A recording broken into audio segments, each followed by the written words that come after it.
Cuando el túnel está en la más absoluta oscuridad, es cuando puede volver otra vez la luz.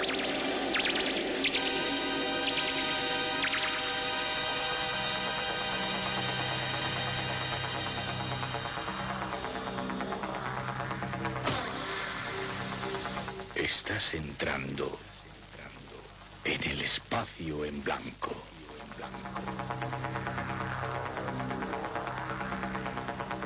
Una puerta a nuevas dimensiones de la existencia. Una nueva perspectiva sobre la realidad.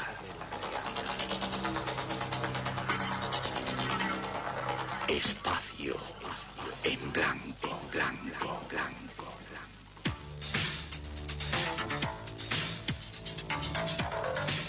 Una producción escrita y dirigida por Miguel Blanco.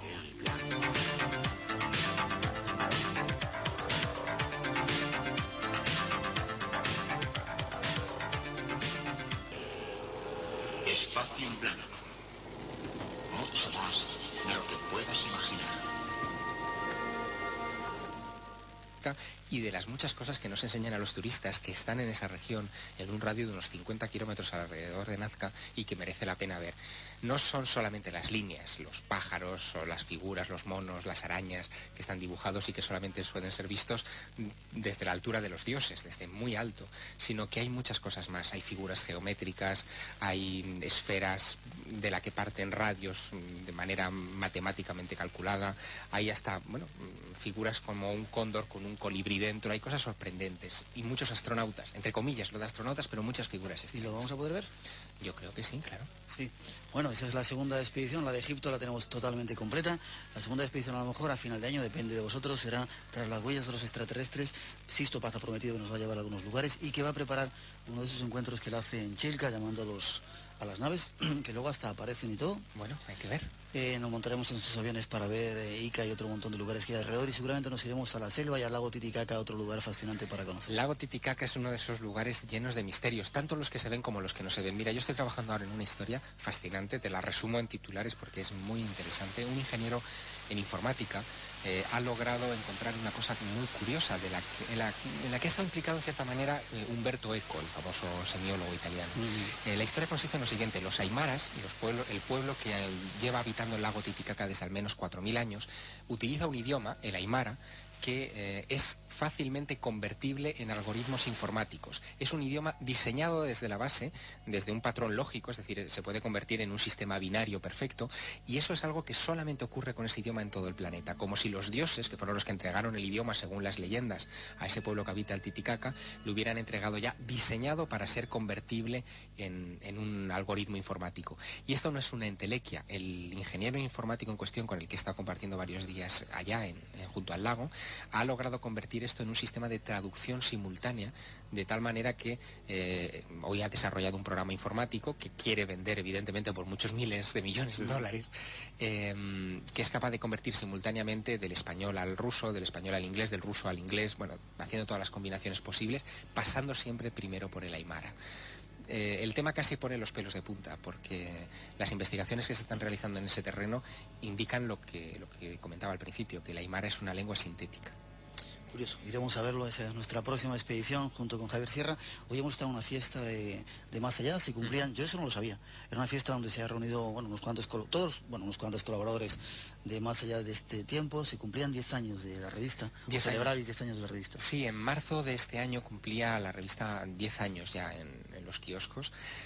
Era tiempo ya de que muchos colaboradores, mucha gente que ha estado con nosotros acompañándonos en este viaje, se conocieran entre sí, y nos hemos reunido en Madrid pues para que muchas de las personas que se conocen solo por firma pudieran verse las caras y, bueno, romper otra barrera más en la comunicación. Hay muchas cosas que están cambiando Más Allá, ya sabes, desde enero de este año, y esta es una de ellas, ¿no? Afortunadamente. Atentos a Más Allá de su nueva trayectoria y algunas de las cosas que el Espacio en Blanco va a hacer junto a Más Allá, porque hay cosas que vamos a preparar juntos, lo viviremos aquí en el Espacio en Blanco y en Más Allá. Javier, nos vamos rápido porque tenemos un montón de cosas que contar. Hay mucho que queremos contaros esta noche. Hay un premio, 3 revistas, 3 suscripciones durante todo un año a Más Allá, 905 11 80 80 nuestro teléfono, y nuestro tema comienza ya después de esa primera introducción que ofrecen nuestros compañeros. Unos niños en un pequeño parque de la ciudad industrial de Voronezh entablaban contacto con unos extraños seres venidos del más allá. El suceso fue visto por decenas de testigos. Eran tiempos de perestroika, de la glasnost, y la noticia corrió como la pólvora por todo el universo terrestre. Los extraterrestres habían llegado a la Tierra.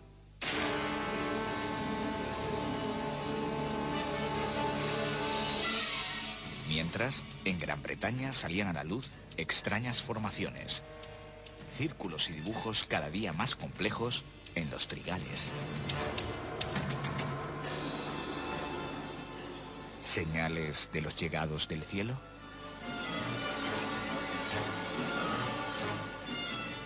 Eran solo los pequeños síntomas de la revolución que ya había comenzado años antes. Los extraterrestres se acercaban. El contacto llamaba a nuestras puertas.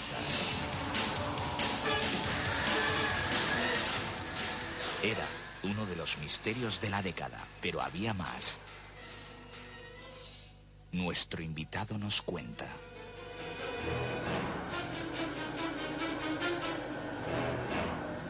Bueno, había mucho más. La década prodigiosa lo habéis llamado vosotros, ¿no? Sí, al hacer el repaso de estos 10 años en Más Allá, nos hemos dado cuenta que ha sido una de las décadas más fructíferas en cuanto a cosas extrañas que han sucedido a nuestro alrededor. Y además se ha dado una circunstancia muy especial. Ha habido una serie de medios de comunicación, y especialmente medios de comunicación hispanoparlantes, que han estado muy pendientes de ello.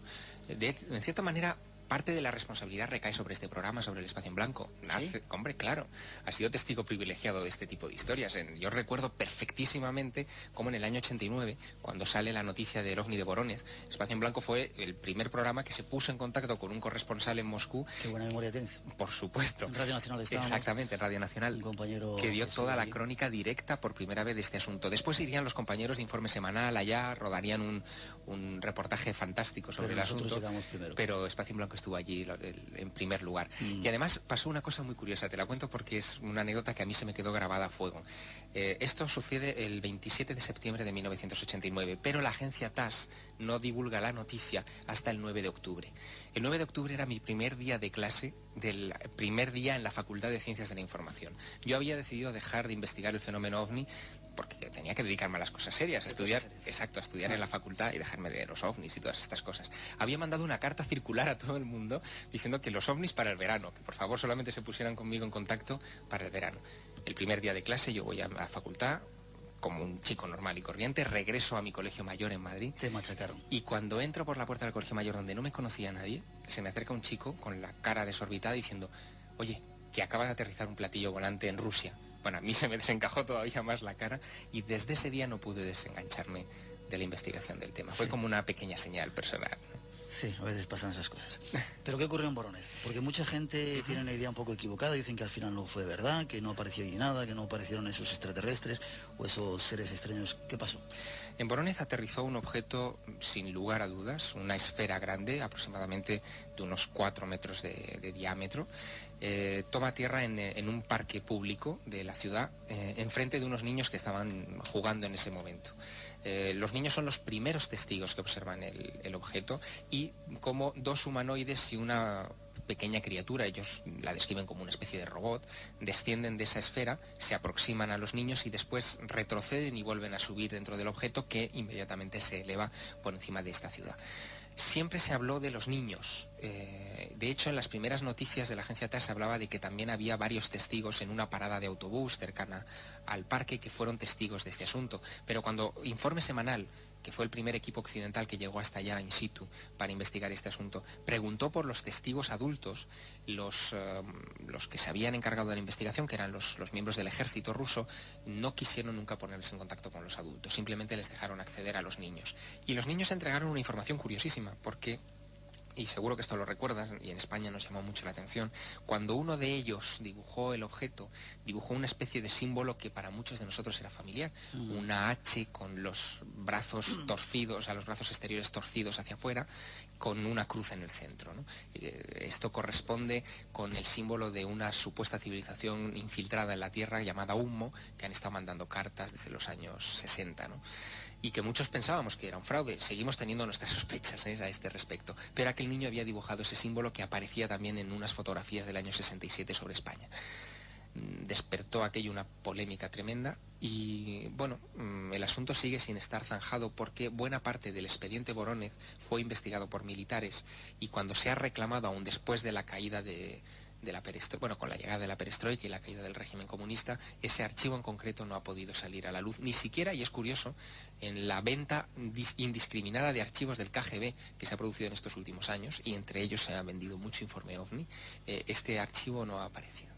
Es cierto que desapareció un niño, como contaban, que en un momento determinado aquella especie de robot hizo que desapareciera un niño que luego volvió a aparecer en otro lugar. Yo honradamente lo dudo. De hecho, cuando he tenido ocasión de hablar con algunos colegas rusos a este respecto, en concreto con algunos de ellos con los que he coincidido en los congresos internacionales de ufología en San Marino, que se celebran anualmente en esa república al norte de Italia, todos ellos contaban que la historia de los niños, del niño que desaparece derretido por un haz láser de uno de estos extraterrestres, o la historia de la piedra que supuestamente dejaron allí los extraterrestres, son añadidos posteriores de la propia agencia de noticias soviética TASS para desacreditar la historia inicial.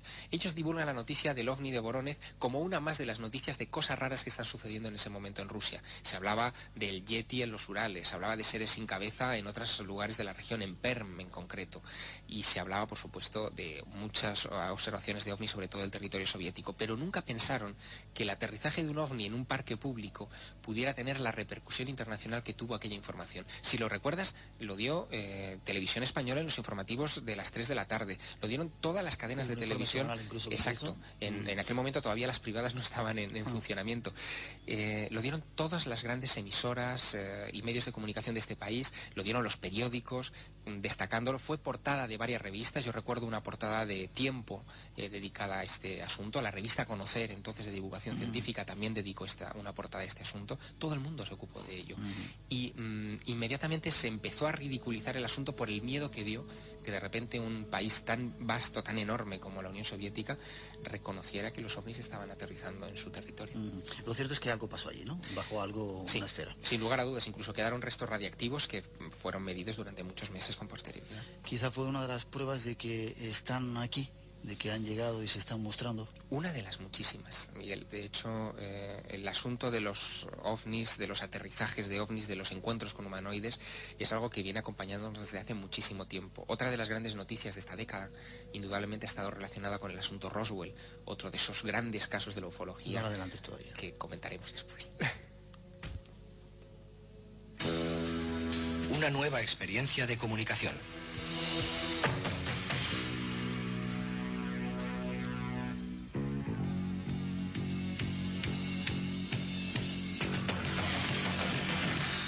Espacio en blanco.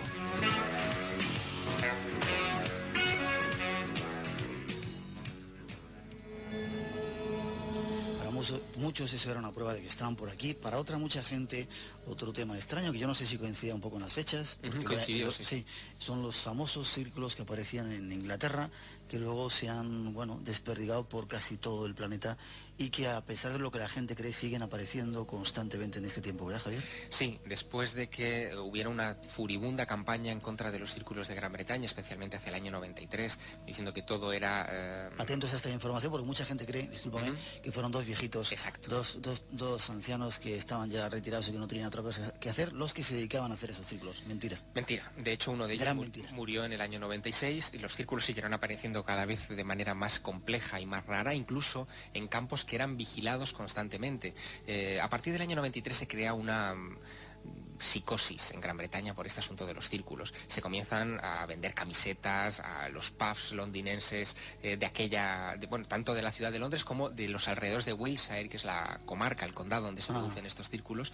Comienzan a organizar actos, fiestas, festivales relacionados con los círculos, etcétera, y se convierte en un auténtico fenómeno social, hasta el punto de que hay gente, incluyendo militares, que se dedican a apostar cámaras de infrarrojos en los campos donde se supone que van a aparecer los círculos, y las cámaras de infrarrojos están grabando durante toda la noche, y en un determinado momento, en algunas de esas filmaciones, se ve una especie de pequeña esfera del tamaño de una pelota de golf que da un paseo por en medio del campo, y inmediatamente después el trigo cae como si pesara y aparece un círculo. Estas filmaciones han sido analizadas por activa y por pasiva en estos últimos años. Yo he tenido ocasión de ver algunas de ellas y son verdaderamente sorprendentes. Desde luego, complican todavía más la naturaleza real de este fenómeno, porque algunos pensaban que se trataba de algún fenómeno atmosférico poco conocido, incluso se hablaba de huellas dejadas por ovnis o algo por el estilo, pero nos estamos enfrentando a un fenómeno de otra naturaleza absolutamente distinta. De hecho, las últimas investigaciones apuntan a una cosa muy curiosa. Han llegado a dos conclusiones. Una, los círculos aparecen siempre en regiones cercanas a lugares sagrados como Stonehenge o otros círculos megalíticos, aparecen siempre en los mismos campos vinculados en un área de unos 16 kilómetros con más intensidad alrededor de Stonehenge, del famoso círculo megalítico. Y dos, aparecen siempre debajo de corrientes subterráneas de agua fuertes o incluso de depósitos o cisternas de agua artificiales que los campesinos allá construyen, después plantan encima, pues encima de esas cisternas es donde los círculos parece que tienen predilección por aparecer. Las razones las ignoramos, pero los hechos empezamos a conocerlos. Pero lo curioso es que no solamente aparecen en Inglaterra, sino en China, en Canadá, en Estados Unidos, en Rumanía. Estos días atrás aparecía uno, y también en España. Sí, el tema se ha extendido. Probablemente se comienza a hablar en esos países gracias al fenómeno mediático en medios de comunicación que se produjo en Gran Bretaña. Porque el asunto de los círculos no arranca desde luego en el año 93 ni en el año 89. Llevaba mucho tiempo ocurriendo. En los años 80 eran formaciones simples, círculos sencillos, que aparecían tanto en Gran Bretaña como en otros lugares y que los ufólogos llamábamos los nidos de ovnis. Era un poco el nombre romántico que se le daba a este asunto, ¿no? Pero hay incluso grabados del siglo XVI, del siglo XVII, donde aparece un diablo sesgando el trigo y dejando un círculo perfecto, que es una alusión ya mítica a quién creían que podía causar esos círculos, en ese caso el diablo. E incluso en Francia se habla de los círculos de las hadas, porque se suponía que las hadas cuando bailaban por la noche dejaban a la mañana siguiente ese tipo de formaciones circulares. Es decir, es un asunto viejo, tan viejo quizá como nuestra capacidad para plantar trigo en los campos. O sea que de ancianitos que andan por ahí haciendo historias, nada. Nada, ni sagas de ancianitos tampoco. ¿Y qué podrá querer decir eso? ¿Qué mensaje nos está tratando de enviar a la Tierra, a los extraterrestres? Mira, fíjate, hay un físico, Colin Andrews, que es una de las personas que más ha investigado este asunto, una de las personas más racionales también que se han acercado a este asunto, que lo veía todo desde el punto de vista más racional, más científico, más sensato, etc. El año pasado, después de darse cuenta de que los círculos aparecían cerca de lugares sagrados y de constatarlo estadísticamente, porque él mete todos los datos en una base informática gigantesca, ha llegado a la conclusión de que los círculos tienen alguna especie de mensaje trascendente. Este físico, yo me quedé un poco de piedra cuando hablé con él porque él tenía otra consideración con respecto a su investigación. Y esto me ha llegado a esa conclusión porque dice que es como si de alguna manera aquellos lugares sagrados fueran ya antiguamente puertas de comunicación con otras inteligencias y que los círculos son una especie de gritos de esas otras inteligencias que nos dan a los humanos. Curioso. Seguramente va a haber muchas sorpresas en estos poco tiempo que nos queda hasta el año 2000 para muchos descubrimientos y muchas claves que nos van a abrir mucho los ojos. 2 minutos antes de una pequeña pausa que tenemos que hacer, mucha gente nos pregunta qué vieron los astronautas en la Luna. Vosotros tuvisteis la oportunidad de entrevistar a quién fue, Aldrin, Aldrin, que vino a España. ¿Qué vieron en la Luna? Bueno, la respuesta de Aldrin fue muy a la gallega, ¿no? Porque cuando le preguntamos por este asunto, en palabras textuales, en la entrevista que le hicimos para Más Allá, dijo que jamás contaré lo que vi en la Luna. Hasta cierto punto es lógico, les obliga el secreto militar, pero sí que hay muchos indicios de que durante la misión Apolo 11 tuvieron no uno, sino varios encuentros con luces no identificadas que acompañaron el trayecto de ida a la Luna, el trayecto de vuelta desde la Luna hasta la Tierra y en los momentos en los que estuvieron ellos alunizados en el mar de la tranquilidad. y creo que era Juanjo Benítez en nuestro programa, contó su día, vendrá dentro de poco, podremos volver a hacer la pregunta, que había incluso construcciones, que tenía documentos, tenía datos que verificaban que había construcciones extrañas en la Luna. Bueno, hay una larga tradición en la astronomía, de hecho es una tradición que arranca a finales del siglo pasado, que habla de una cosa que técnicamente se llama fenómenos transitorios lunares. Los fenómenos transitorios lunares son cosas que observan los astrónomos desde Tierra, que pueden ser desde luces que recorren ciertos cráteres, por ejemplo el cráter Aristóteles o el cráter Platón, son dos muy propensos a este tipo de luces errantes. Y luego también otro de los fenómenos transitorios lunares son astrónomos que han visto cúpulas que aparecen de la noche a la mañana y desaparecen en determinados cráteres, obeliscos, puentes, incluso lo que piensan que son torres tipo las Torres Gemelas de Nueva York o algo por el estilo, que tienen una vida muy breve, pero que son nítidamente vistas y nítidamente fotografiadas en algunos casos. Determinadas áreas geológicas de la Luna son muy proclives a ese tipo de anomalías geológicas y nadie, ni siquiera la NASA evidentemente, que tiene su propio catálogo de fenómenos transitorios lunares disponible en Internet, y hay miles de entradas, sabe dar una explicación coherente a este asunto. Curioso. 3 misterios hasta ahora hemos analizado de esta década mágica, de esta década prodigiosa. Hacemos una mínima pausa para que des la vuelta a la cinta. Sí, lo estoy grabando y enseguida volvemos. 905 11 80 80 nuestro teléfono por si queréis participar en ese concurso. No os vayáis que tenemos mucho que contaros todavía.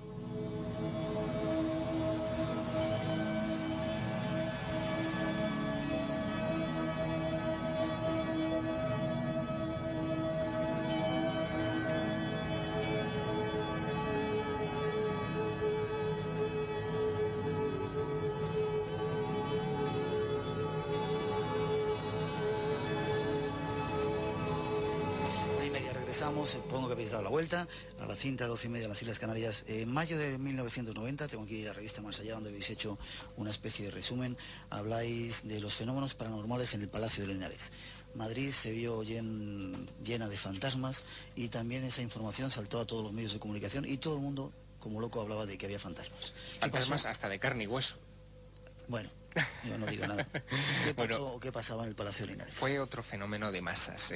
Se hizo una investigación en el Palacio de Linares antes de que, bueno, poco después de que pasara de manos privadas a manos públicas y un poquito antes de que se fuera constituida como la Casa de América. El palacio era de Emiliano Revilla.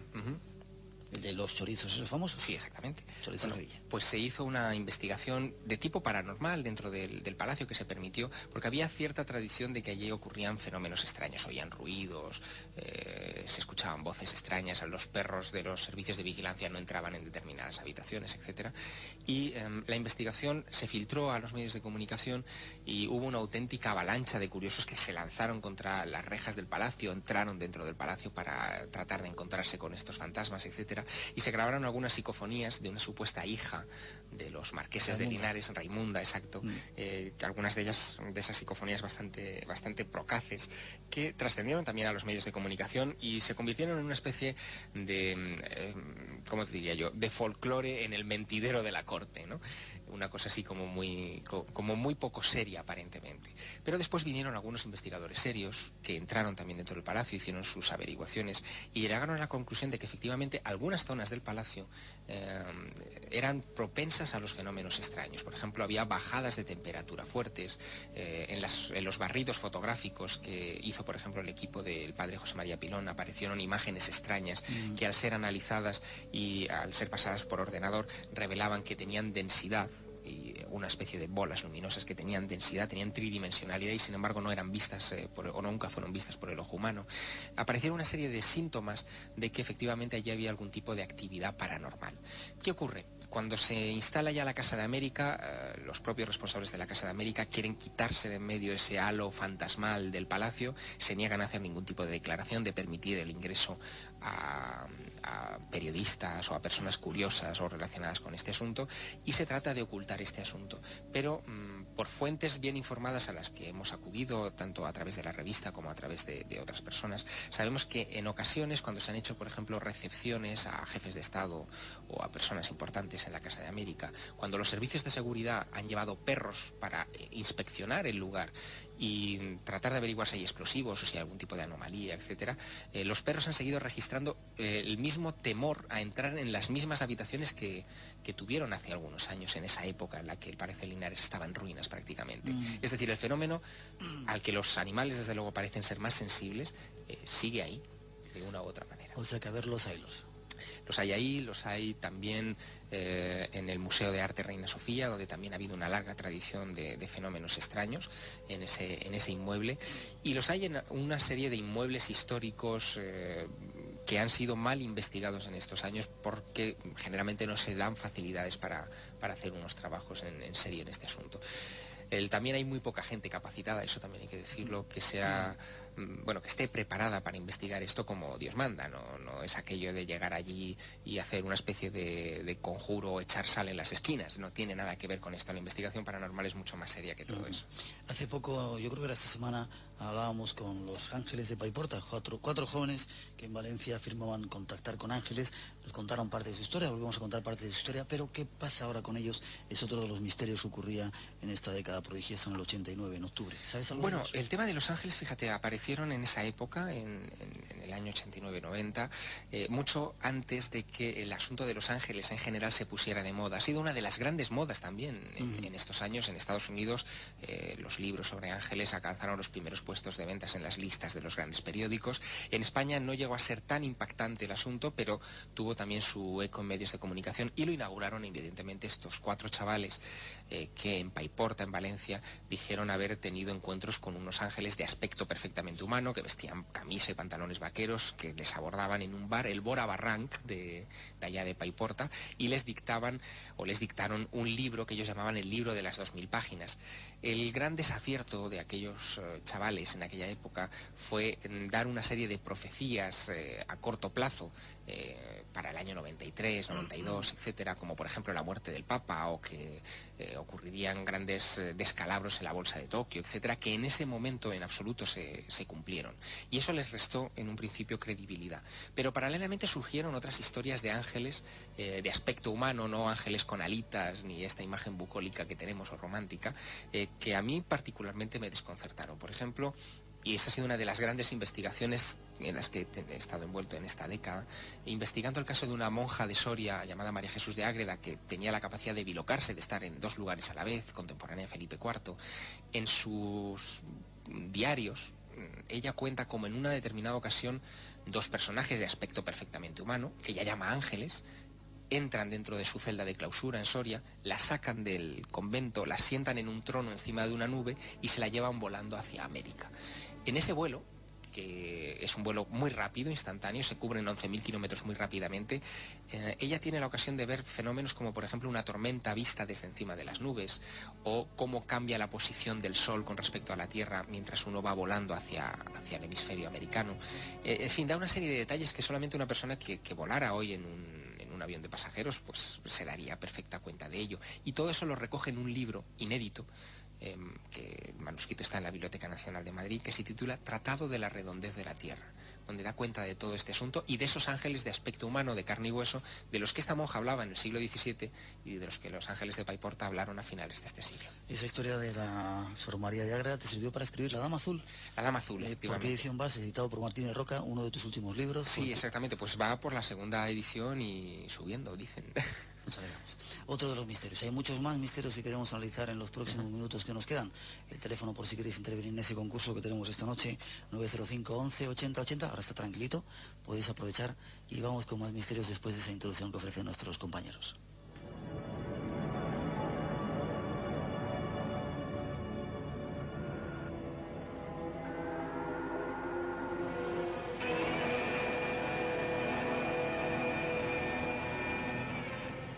Los años iban pasando y la década mágica se iba llenando de sucesos únicos, acercándonos cada día con más velocidad a un fin del milenio cada vez más frenético y apasionante.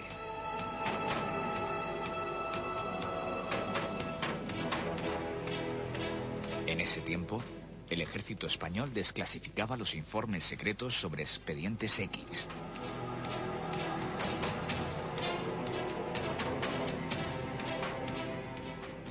Surgía a la luz la filmación del ovni estrellado más famoso de la historia, el incidente de Roswell.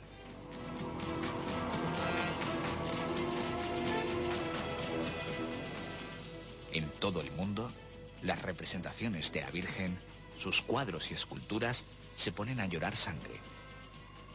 ¿Una señal de las profecías que se cumplen? Comienzan los primeros suicidios masivos ante la llegada del fin del mundo. Más hechos misteriosos que convulsionan nuestro mundo. Nuestro invitado nos da más datos de todos ellos.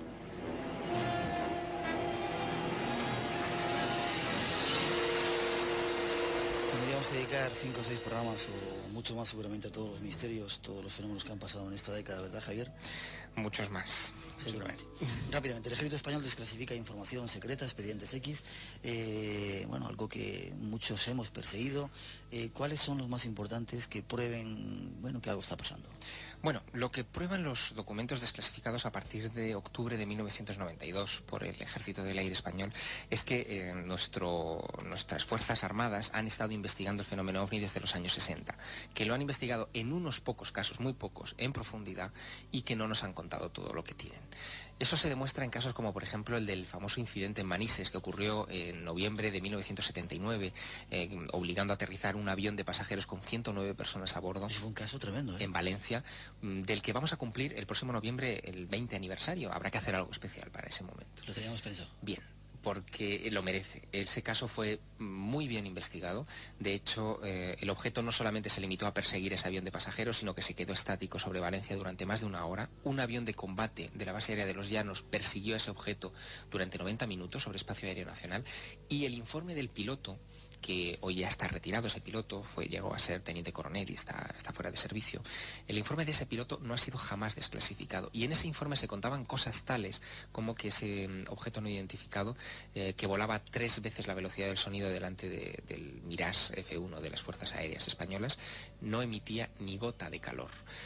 Y no, por lo tanto, los misiles de seguimiento del calor que llevaba nuestro avión de combate no pudieron jamás ser lanzados contra el objeto, pese a que el piloto lo intentó.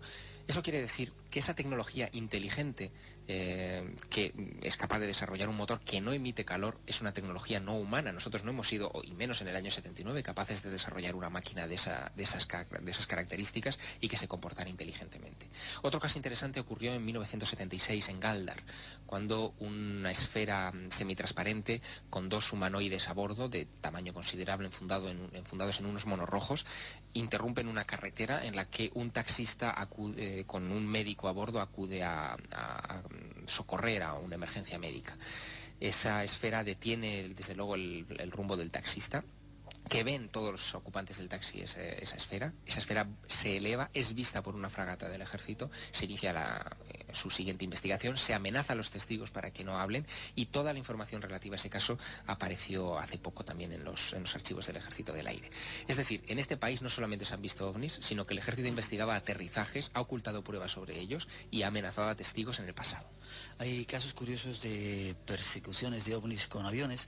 No hace mucho había uno del piloto que iba persiguiendo un ovni y recibía por el canal de emergencia, algo que solamente conocen, bueno, es un canal muy secreto, una voz de un niño que aparentemente procedía de esa nave extraña que iba adelante. Voces de niños, supuestos seres. Exacto, eso ocurre pocos días después del caso Manises, el 17 de noviembre de 1979. El piloto estaba persiguiendo un objeto triangular en la vertical de Motril, en Granada, y por los auriculares, como tú bien decías, escuchó unas voces que le decían: hola, ¿cómo estás? Hola, ¿cómo estás? Hola, hola.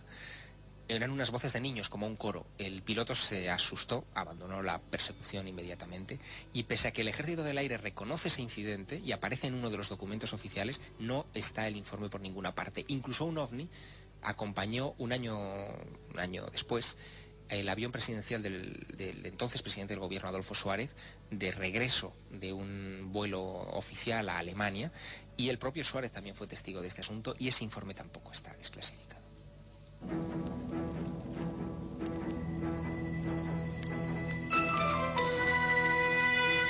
Espacio en blanco. Una puerta abierta hacia lo desconocido.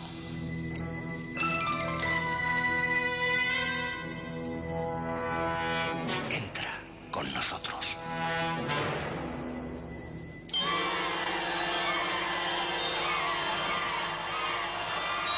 Esta noche por esa puerta se están colando un montón de misterios que han ocurrido en estos últimos 10 años. Roswell. Roswell es otro fenómeno tremendo que ha llamado mucho la atención y tú estuviste allí viendo... En 3 ocasiones, 91, 94 y 98. ¿Qué pasó en Roswell? Rápidamente, porque estamos tratando de aclarar temas. Mucha gente dice que allí no pasó nada. En Antena 3 y en otros canales de televisión salió la filmación de una supuesta autopsia a unos extraterrestres y dijeron que aquello eran muñecos y que era mentira, con lo cual no había pasado nada en Roswell. ¿Qué pasó en Roswell? En julio de 1947, un objeto no identificado se estrella a las afueras de Roswell, cerca de un pueblecito llamado Corona. El entonces servicio de inteligencia de la base de Roswell, que era el único que tenía en aquel momento a su cargo el control de armas atómicas, envía a un equipo para recoger los restos de ese objeto y se emite un comunicado de prensa diciendo que por fin la Fuerza Aérea ha recogido los restos de un platillo volante. En julio de 1947 el asunto OVNI todavía no era secreto. Se emite ese comunicado, se publica en los periódicos, salen las emisoras de radio y a las pocas horas se recibe una orden tajante de Washington diciendo que esa información debe ser desmentida categóricamente. Y se desmiente y se cubre el secreto, se cubre de secreto este asunto durante casi 50 años. ¿Qué es lo que ocurre? A partir de ese momento se forman las primeras comisiones de investigación oficial del fenómeno OVNI en el seno de la Fuerza Aérea, se obliga a callar a testigos, se abren archivos de investigación oficiales de cara al público y de cara a la trastienda, es decir, de cara a los propios militares que jamás trascendieron a la opinión pública. Se arma el revuelo colosal respecto al asunto de los objetos no identificados.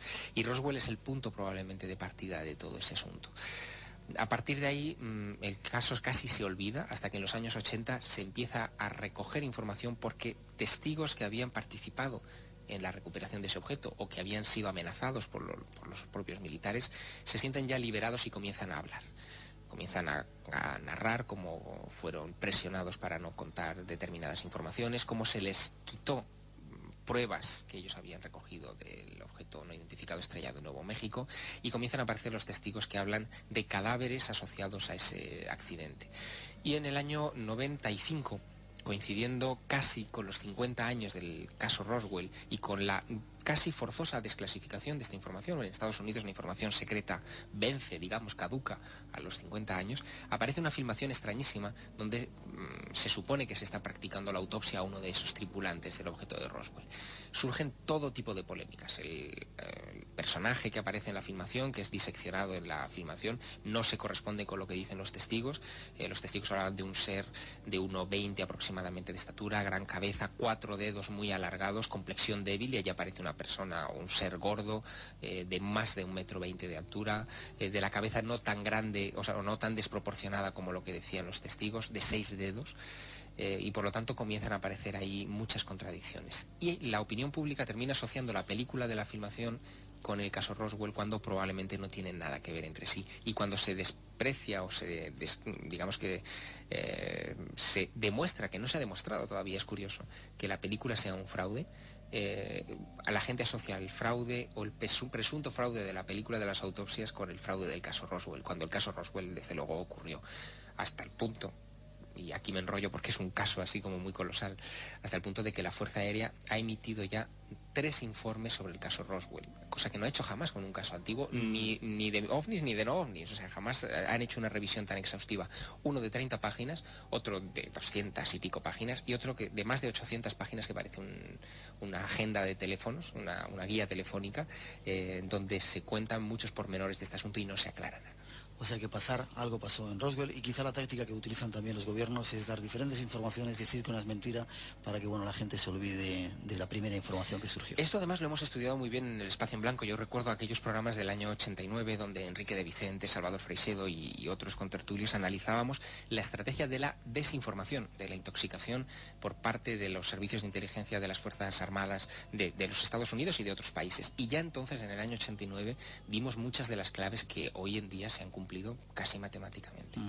Siguiendo un poco adelante en esos misterios, los dioses vuelven, los dioses están aquí. Muchas de las profecías en Guatemala, en otros lugares, dicen que en este tiempo más o menos los dioses volverían.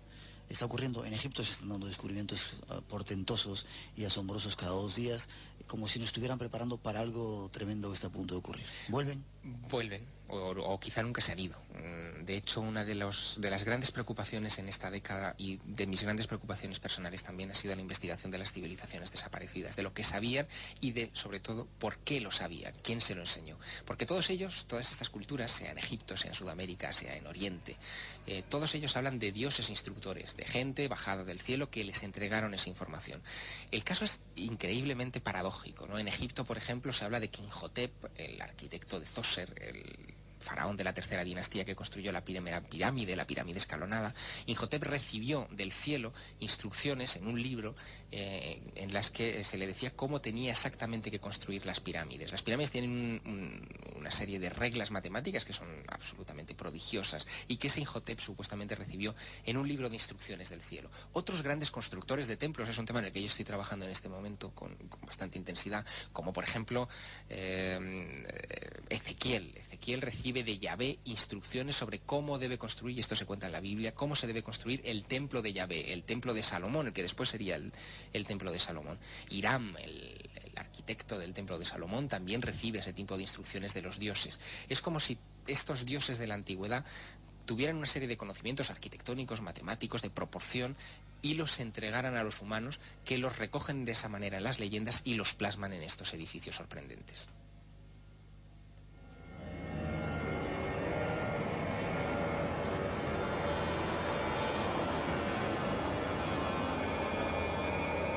Nos queda poco tiempo, Javier.